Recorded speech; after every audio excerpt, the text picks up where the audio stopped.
Hola a tothom, soc la Lorena Martínez, la responsable d'Educació Pública de la UGT de Catalunya i aquest vídeo és per explicar-vos com heu de fer la modificació de dades de borsa de treball de personal docent de cara al curs 2024-2025.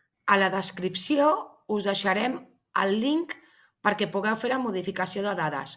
Recordeu que aquestes modificacions les podeu fer qualsevol persona encara que no hagueu treballat mai a la pública. El termini és del 14 de maig al 23 de maig, els 2 dies inclosos. Bé, aquí podreu entrar tant amb el correu Xtec i la vostra contrasenya. Recordeu que heu de posar l'adreça electrònica, però sense @xtec.cat, o bé a través de l'IDCAT mòbil o el certificat digital. En aquesta diapositiva, fixeu-vos bé que hi ha 3 espais diferenciats.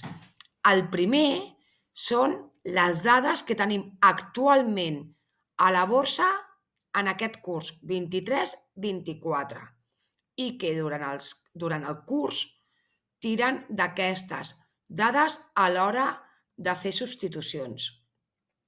El segon paràgraf diu borsa de treball del curs 24-25. Serà aquí on podreu consultar les vostres dades que tingueu a la borsa i modificar-les en el cas que estigueu disposades a fer-ho.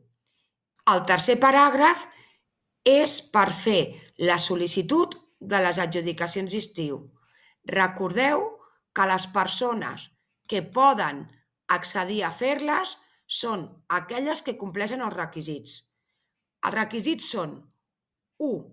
Haver treballat mínim un dia i, en el cas del professorat de secundària, tenir el màster acabat abans de la data de finalització del termini. Aquí, a la primera opció, us surt consulta de dades a la borsa. Aquí és molt important que us fixeu perquè us sortirà el número provisional que tindreu de cara al curs 2024-2025.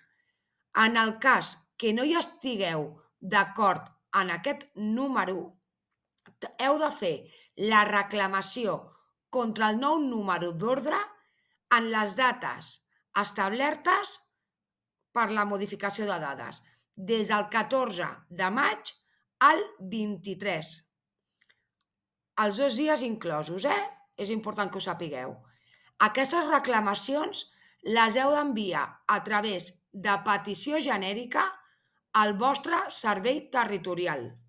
En aquesta diapositiva haurem d'escollir el servei territorial preferent que vulguem perquè el departament ens nomeni durant les substitucions de tot el curs o bé en els primers nomenaments que solen ser a finals d'agost. En aquesta pantalla és important que us fixeu tant en la columna que tenim a mà esquerra, on surten els municipis, les comarques i l'àrea territorial, i la columna del mig. El que afegim a la columna del mig seran aquells municipis o comarques o àmbit territorial que estiguem disposades perquè ens nomenin. Si no volem que ens nomenin d'algun municipi, no l'haurem de posar a la columna del mig. Aquesta pantalla és exactament igual que l'anterior, però per seleccionar les substitucions a mitja jornada.